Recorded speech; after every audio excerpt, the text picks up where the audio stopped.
strategy.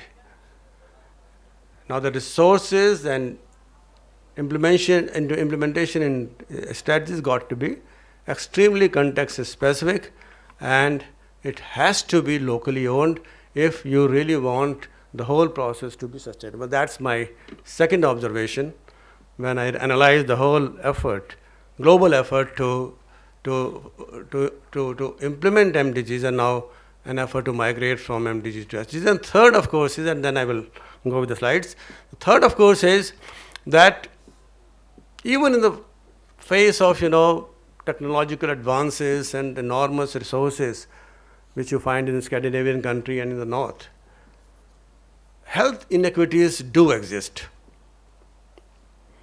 And therefore, you've got to have some specific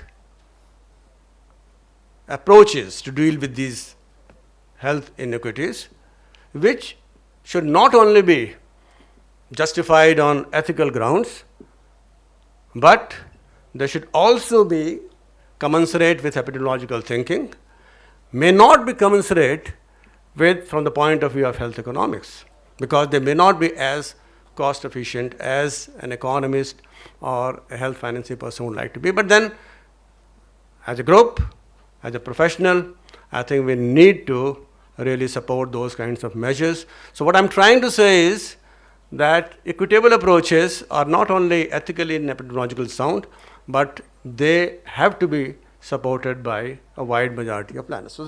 So now let's this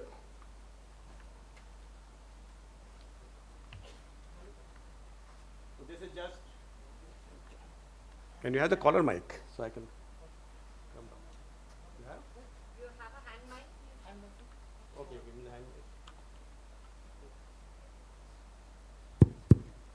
Thank you.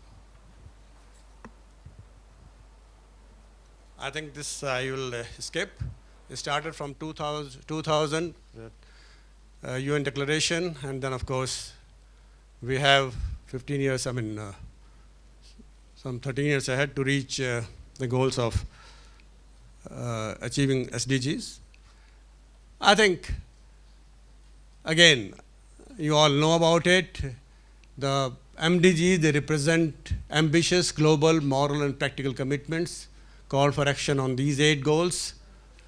And 3 of the 8 MDGs focus on health, while health also is a component of several other MDGs, nutrition, water, and sanitation. So we were on the right track. And then remarkable progress that we have seen in the area of poverty reduction, education improvements, increased access to safe drinking water, considerable progress on the 3 health goals and targets, HIV, tuberculosis, malaria epidemics were turnaround, child mortality and maternal mortality decreased greatly by 53% and 44% respectively, despite falling short of MDG targets, because for under 5 mortality it was 2/3 reduction envisaged, for maternal mortality it was say 75% reduction which we had envisaged. But anyway, the progress has been remarkable. This is the Indian picture. I think we've not been able to achieve the expected target with regard to under 5 mortality or maternal mortality, but the progress made has been substantial and remarkable. As a matter of fact, the pace of decline of under 5 mortality in India has really been very, very remarkable. And reduction in prevalence of HIV, AIDS across different types of high risk categories, with adult prevalence reducing from 0.45% in 2002 to 0.27% in 2011. This is also brought to surface that if you have appropriate technology and you have innovative approaches, the pace of reduction of mortality can definitely be modified. The pace of reduction of mortality need not be based on epidemiological models. If you have technology on one hand, and if you have out-of-box thinking, innovative approaches, you can really bring about remarkable decline, and it need not be incremental. That is what we learned. However, we achieved target for reducing poverty, but however falling short of achieving the target for reducing hunger. And that's something which really bothers us. Nutrition remains a challenge. Undernutrition in children remains a big challenge. And mind you, undernutrition is a development challenge. And it is going to really pose gigantic challenge when we make attempts to deal this problem during the course of achieving SDGs in future as well. Reducing poverty is fine, but then again, reducing hunger is something which we need to take collective action. Achieve gender parity in primary school enrollment and lagging behind on targets for primary school enrollment and completion. Now, this is something which is very, very important. From numbers to quality and continuity of care. I mind you, and this is going to be the task ahead. We will achieve quantitative targets, mind you, but then if you're not able to ensure continuity of care, we really don't know what are those cohorts which we are talking about. Made progress in providing clean drinking water. However, access to sanitation facilities remain inadequate. And now, of course, with the Prime Minister's emphasis on Swachh Bharat, let's see that this whole movement gains momentum.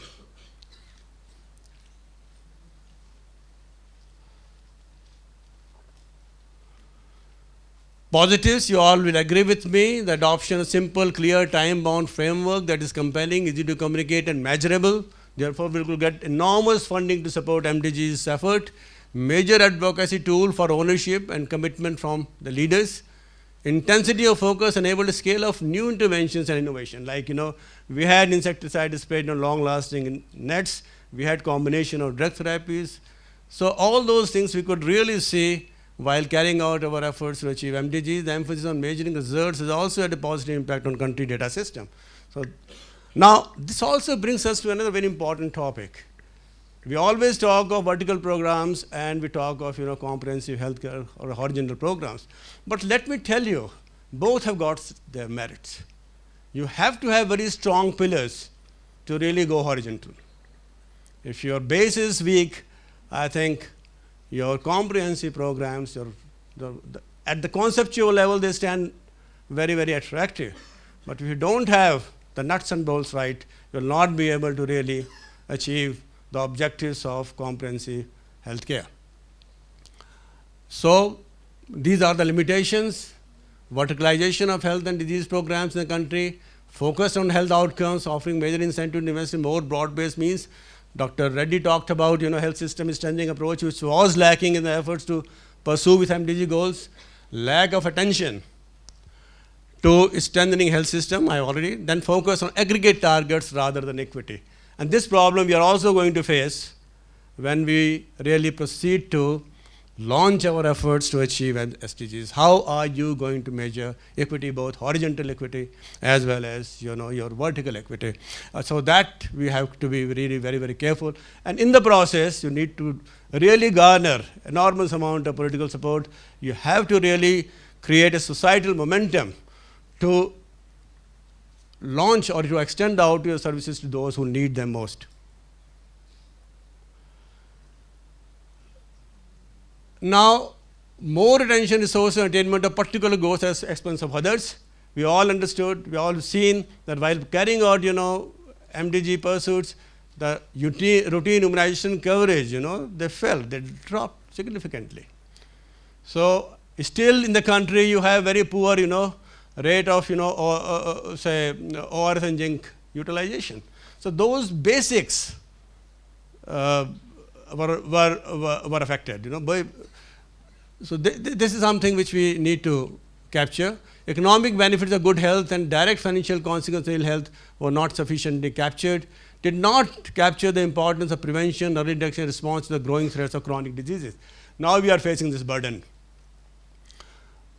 And this is on account of both demographic transition, the population is aging, as well as, disease transition. But more importantly, the fast process of urbanization has also added to the whole problem of, emergence of non-communicable diseases and the diseases associated with the lifestyles. Monitoring evaluation and low level of engagement with the stakeholders, that also was one of the deficiencies. Sorry.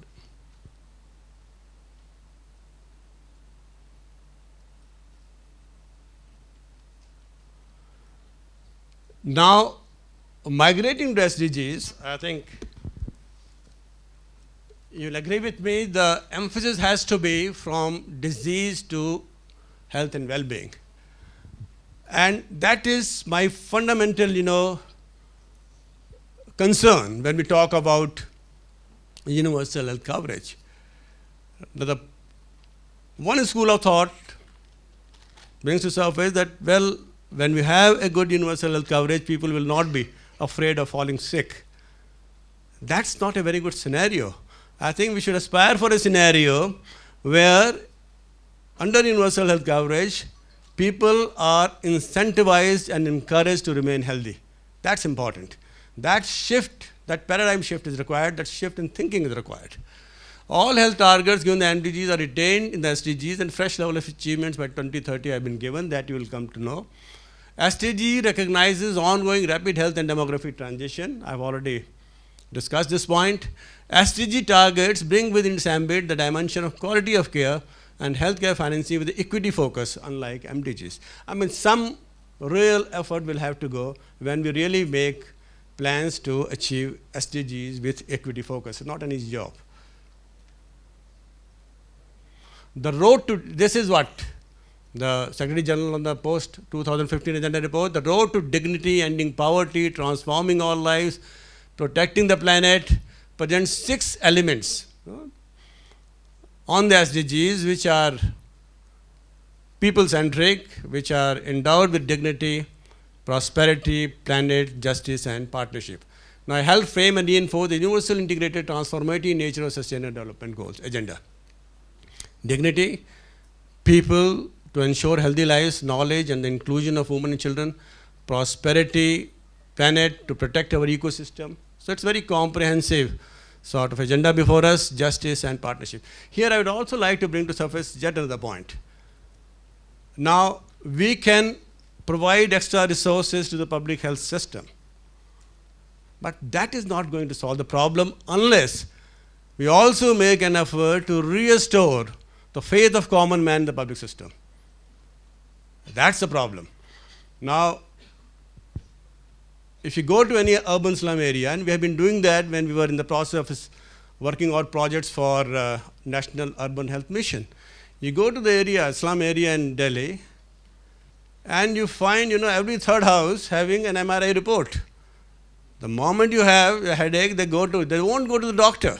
In the dispensary, corporation dispensary, they will go to some private practitioner. They will even visit, fancy hospitals and tertiary care hospitals run by Polo. And they have been advised to undergo MRI.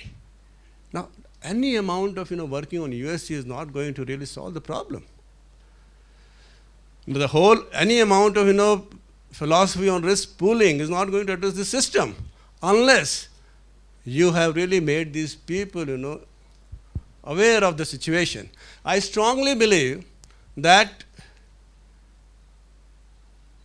the capacity to pay should not really guide the type of treatment one person should get.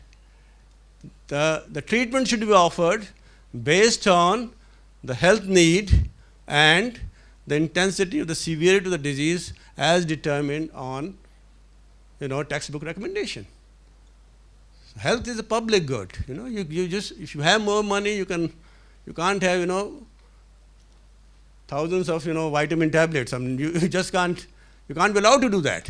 So I think universal health coverage models are not going to be successful unless there is this tremendous amount of information, this asymmetry. The first step to really deal with the problem is to reduce this level of information asymmetry. People must know, doctors must know what is good in the largest public interest, what is good in the largest interest of the individual and the society. Then and then alone, we can have viable efforts to achieve such SDGs, a viable model to set right the principles of universal health coverage. These are the differences, and the top-down approach, because we're not dominated, and now you have, after over 2 years, we have 17 goals, 169 targets, and then of course you have it addresses environment, human rights, gender equality, and other developmental issues. Now let's go a little faster. Now, what are the prerequisites? You need to have institutional mechanism involving all stakeholders and the public representatives. You have to have an effective monitoring system, 17 SDGs, 769 targets, and over 300 indicators. As a matter of fact, still we are not decided what is going to be the overarching indicator to measure health well-being. Is it going to be reduced mortality level, or is it going to be healthy life years, which Dr. Reddy was talking, or it is going to be only life expectancy?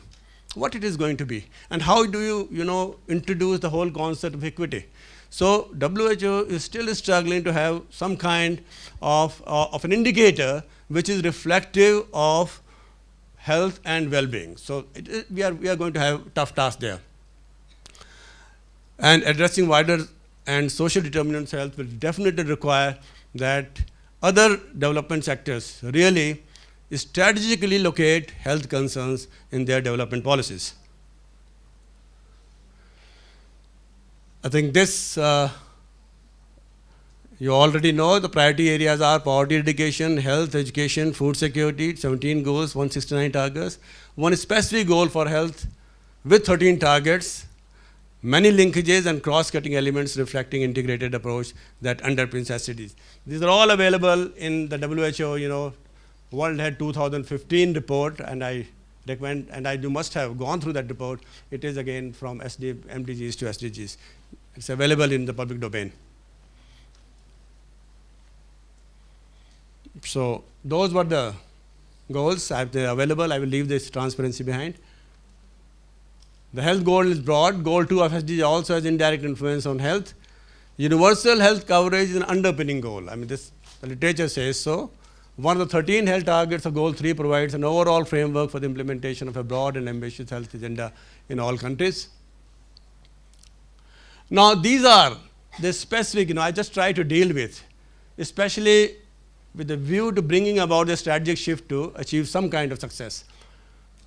Now, this one is by 2030, if you have to end hunger and ensure access to all people to safe nutrition, sufficient food all year round, again, I think focus obviously will have to go beyond the health sector. And our biggest program to deal with the child malnutrition has been the ICDS. And this is one program which has so far been wrongly designed. Basically, the emphasis has been on children, above 3 years of age. Only recently we have been able to bring down the focus of children below 3 years of age. So this is what, the shift in focus is required with regard to ICDS and PDS system, appropriate targeting, early child care and nutrition. If you really want to have any impact on stunting, you have to really focus on 1,000 days of early years of life, including period covering pregnancy. So that is important. There, the shift is required.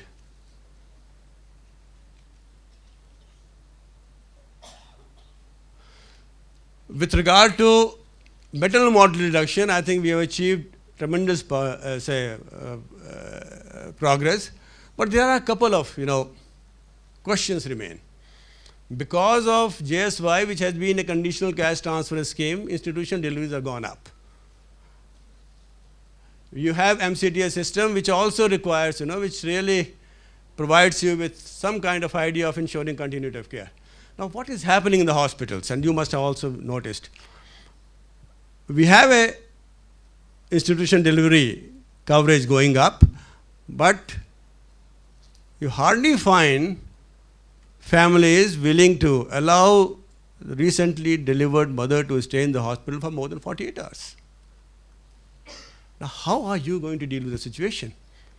The purpose of the scheme will not be served if immediately after delivering the birth of the child, the woman is taken back home, because 70% of postpartum hemorrhage, they are bound to occur within 72 hours.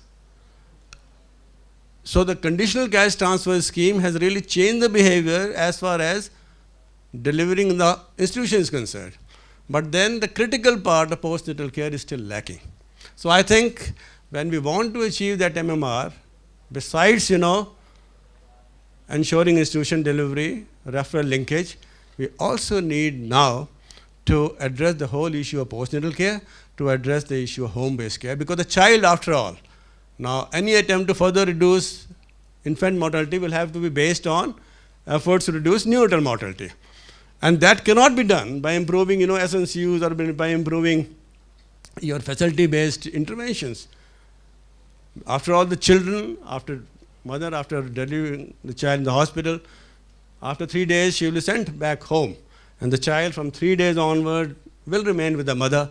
And what is happening in the home setting is extremely important to determine neonatal survival. So it is not only the facility-based care, but also the home-based care, which is extremely important. Okay, so I think these are individual discussions. So let me now, this is about accidental trauma, which is going to pose a lot of challenge. Let me go to the policy environment then, which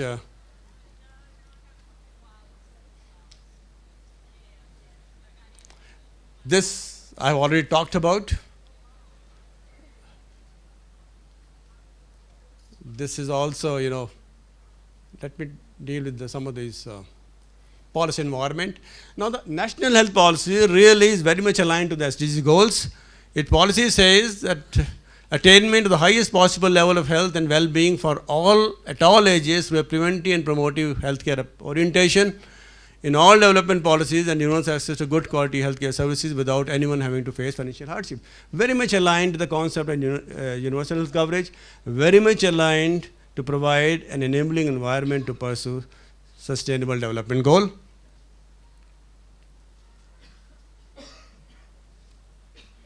Recognizes the pivotal importance of SDG. Goal is aligned to health goals of SDG.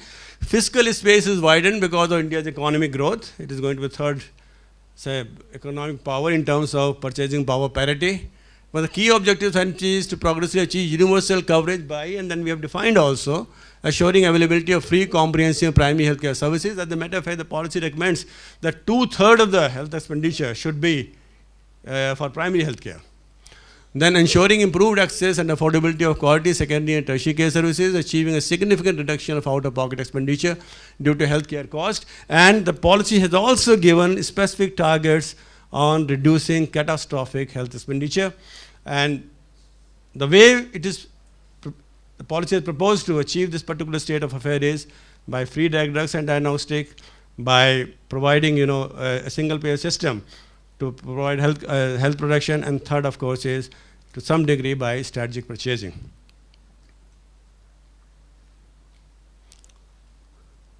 And this is the first time the policy tries to address the wider determinants of health. Swachh Bharat Abhiyan, balanced healthy diets, regular exercises, addressing tobacco, alcohol, substance abuse, Yatri Suraksha, to deal with traffic accidents, road traffic accidents, rail accidents, gender discrimination, and gender equality to be assured by the mission Nirbhaya Nari, reduces stresses and improves safety in the workplace. So I think the policy has provided enough enabling environment for efforts to gain momentum to achieve SDGs. Again, shift of focus on disease management to ensure human wellness. Important to sensitize national policy in line with the SDGs. Collective effort with the multi-stakeholder involvement.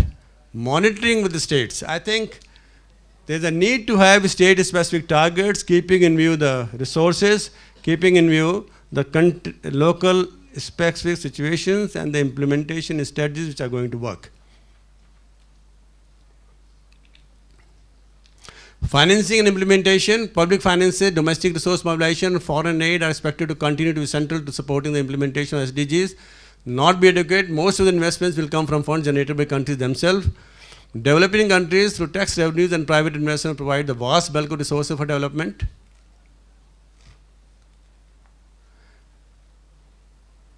Developing countries, including China and India, mobilized 2.8 trillion in development financing, including, this is the figures which we have captured from different literature.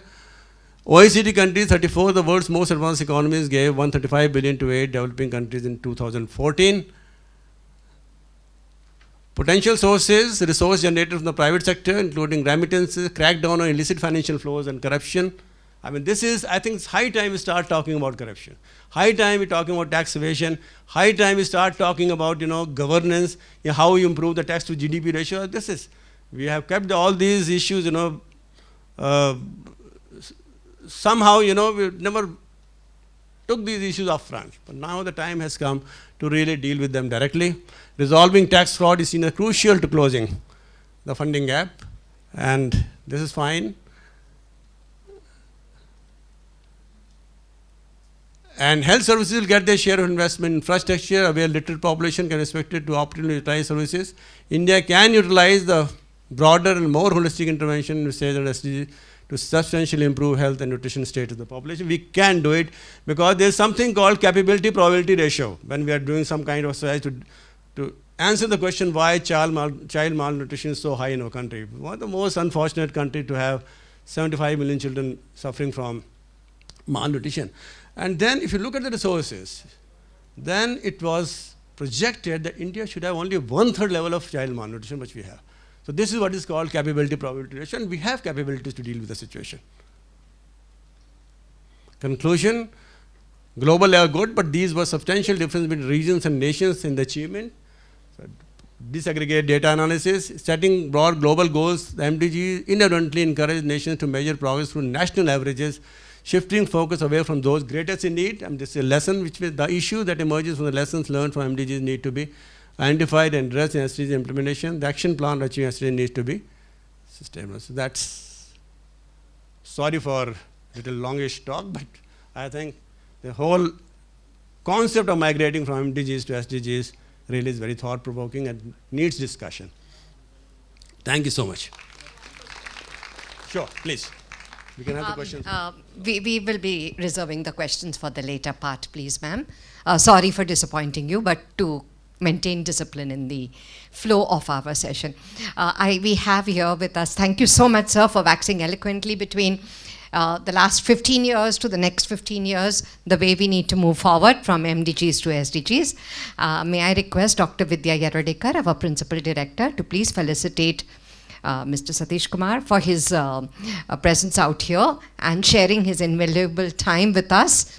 He's heading for Bombay. So, sir, please.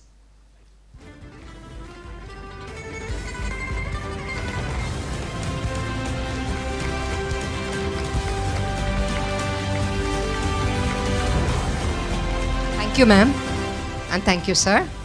And as we finish with this session, I have a small request to my panelists over here.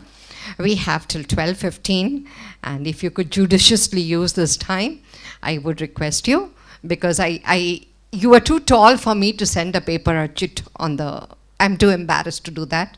So I hope you would bear with us. And we have now Geeta Sen, ma'am, coming in to speak on her track on healthcare, economics, and financing, her perspective on this. Her profile is right here for you to see. And let's give her a warm applause to welcome her this morning.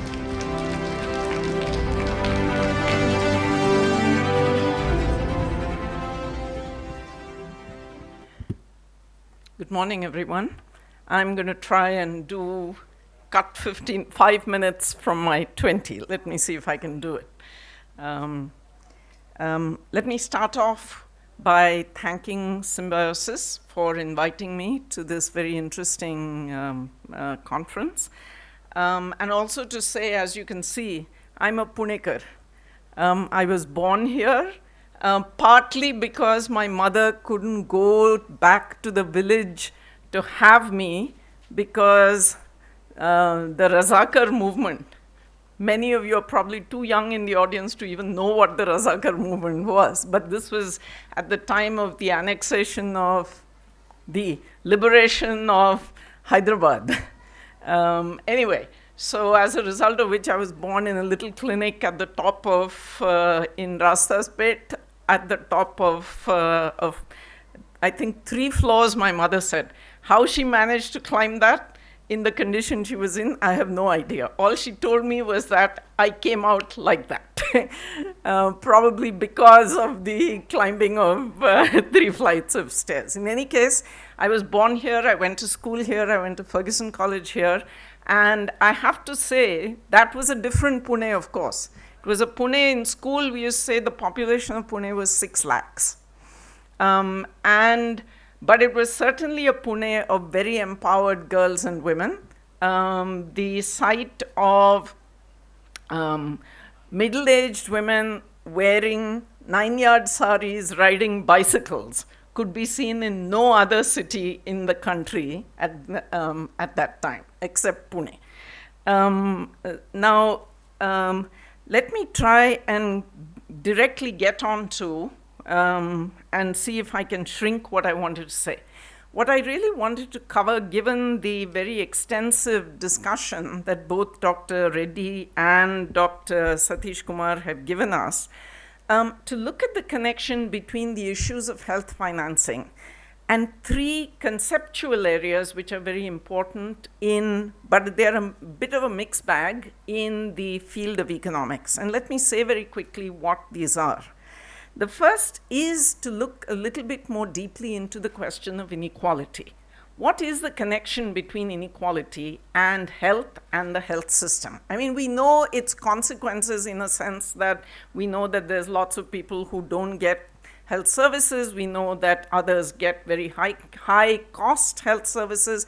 But what really fundamentally is going on with the question of inequality?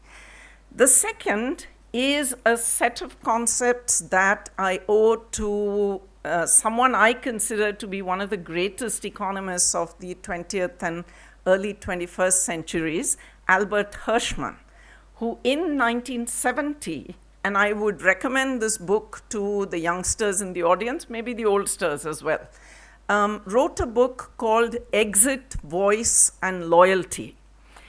It's a book very well worth looking at and reading. Hirschman was far too creative an economist to ever receive the Nobel Prize, but I think he probably deserved, in the impression at least of those who have found a great deal in his work, probably 5 Nobel Prizes. One of the most creative economists of the 20th century. And the third is the concept of social determinants, which has come up a few times in this discussion up to this point. And I'm going to try and link these to the challenge of health financing. First of all, it's important to note that when we talk about India in the context of the globe, we used to always think that India was exceptional in so many ways that really the globe had not much to tell us in terms of anything. Even in terms of health. But there's a shrinking distance between what we find happening in India and what we find happening globally in terms, especially in terms of inequality and in terms of its consequences for health, that are really worth keeping in mind. So let's start directly with this question of inequality. Oxfam reports on global inequality from 2014 and 2015 have some remarkable data. 8 people in the world, the 8 richest people in the world, had as much wealth as the bottom 50% of people. Okay, that's in 2014, that's globally. 1% own 50% of the global wealth. There's been a huge increase in inequality globally in the last 30 years, and this increase in inequality is not accidental or coincidentally connected to the financialized world of globalization that the world has now been going through with all of its instabilities, challenges, and so on. Now, what's the story for India?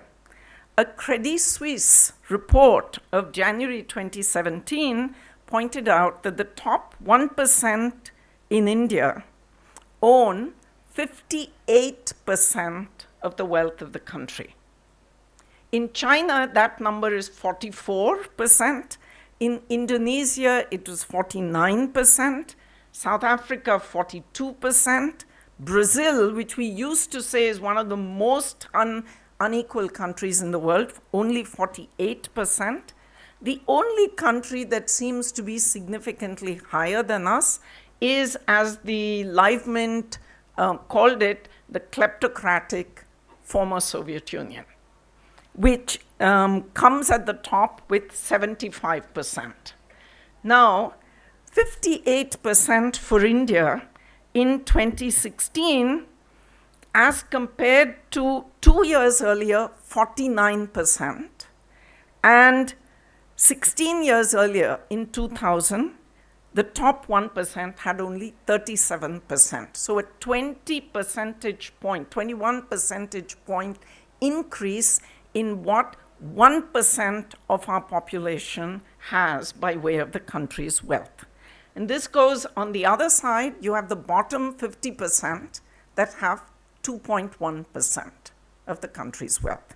Now, who has then been garnering the fruits of economic growth in this country is a fundamental question that we have to ask.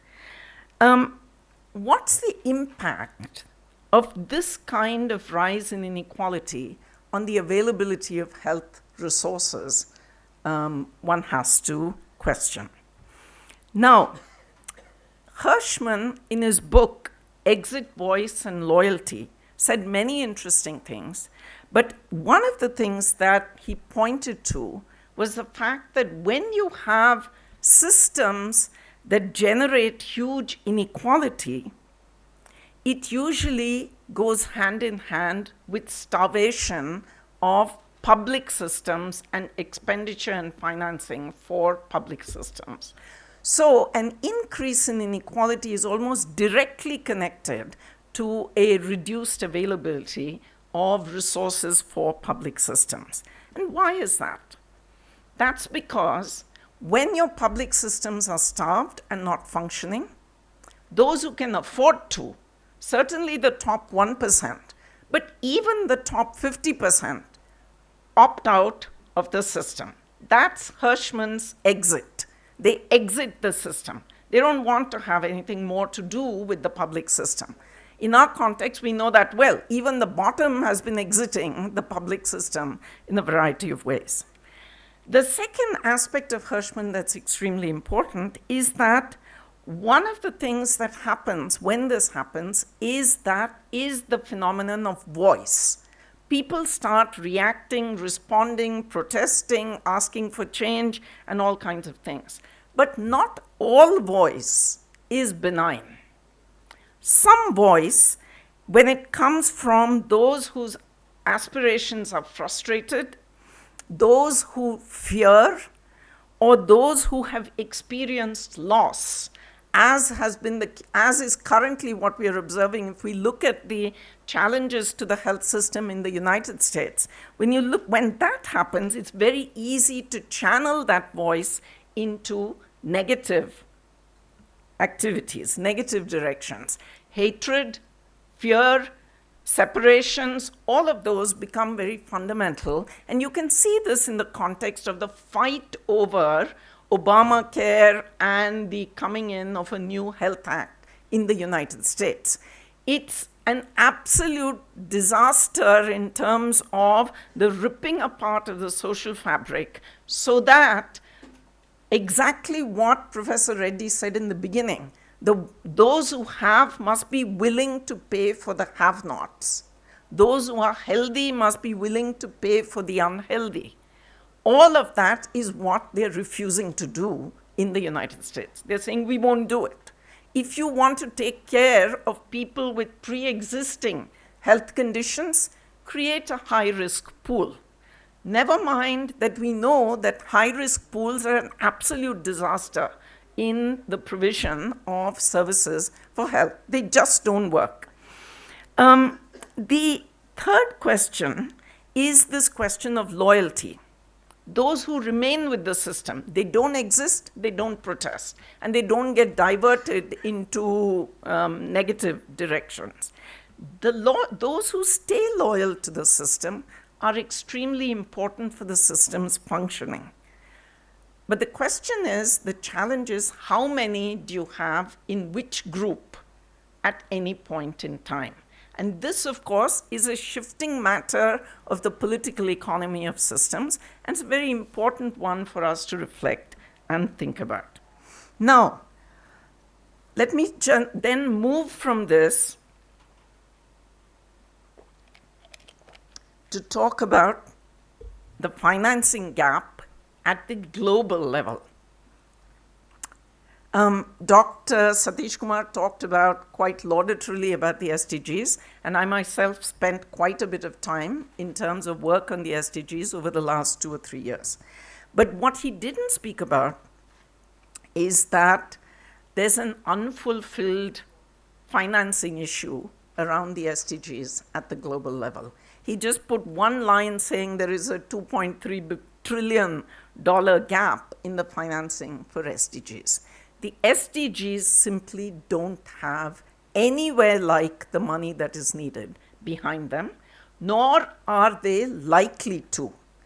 And the fight between the haves and the have-nots at the global level, the rise of inequality combined with all of the negativities that we know exist at the global level, meant that in the conference in 2015 that was supposed to address the issue of financing, there was an absolute stalemate, even though they came up with something grand sounding, the Addis Ababa Action Agenda. In actual fact, they could not agree to adequate new money to fund the SDGs. Now, this is, in fact, a huge challenge. What was even worse, the haves in that conference, which was basically the well-off northern countries, refused to agree to upgrading the UN's tax mechanism, the tax authority, which would, in fact, and this was a push that India was also very involved in, the creation of a much stronger global tax authority that would reduce and cut tax havens, illicit flows, and make it possible, in fact, for money to be retained in countries rather than bleeding out, and then you have rich countries saying, we have no money to give you by way of development assistance. Just by way of an example, the African Development Bank, one of the development banks are relatively conservative, along with Global Financial Integrity, an NGO, brought out a report in 2013, just before, 2 years before the Financing for Development conference that was supposed to fund the SDGs, saying that the cumulative illicit flows out of Africa in the period of 1980 to 2009, the period when African growth first went through a downslide and then rose again, was something of the order of $1.5 trillion. And that is without including drug trafficking or smuggling. Just now, where is the bulk of this illicit flows? 2/3 of it, in the African case, was through international trade by multinational corporations. Under-invoicing and over-invoicing, inputs and outputs, excessive charges that under which they are, in fact, have been siphoning out huge amounts of money with very little accountability. What's the story in terms of bribery and corruption? Their estimate was it was only about 3%. Now, what do we hear most about? We hear about bribery and corruption. What do we hear least about is about the inbuilt systemic part of this financialized globalization that ensures that funds get siphoned out of areas, countries, which desperately need to be able to retain them in order to manage their development. Let me then get very quickly, and I realize I've run out of my 15 minutes. Okay, I'll take my 5 bonus. Health financing challenges that the country faces in the context of what I've just said. The problem of exit, we know very well in the country. The middle class is up, and increasingly the poor who are above the absolute deep poverty bottom line have been exiting out of both education and health as much as they can, with quite deleterious consequences, as we know. How to publicly finance the public health system so that it can, in fact, take the proper place that it can actually provide. Now, Professor Reddy spoke about a number of issues here, and so I'm going to try and cut short. He talked about the problem of the tax to GDP ratio being very low in India. But let me mention a couple of other things. And I'm just going to focus on the most recent budget. Compared to the previous year's budget in the health sector, we were somewhat relieved and heaved a bit of a sigh of relief that it didn't further go down. But let's just look at that a little bit more carefully.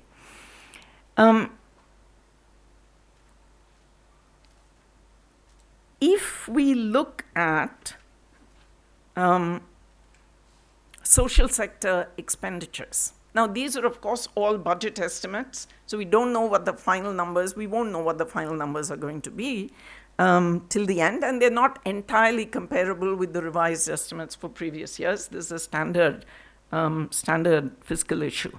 But the total of 17 ministries'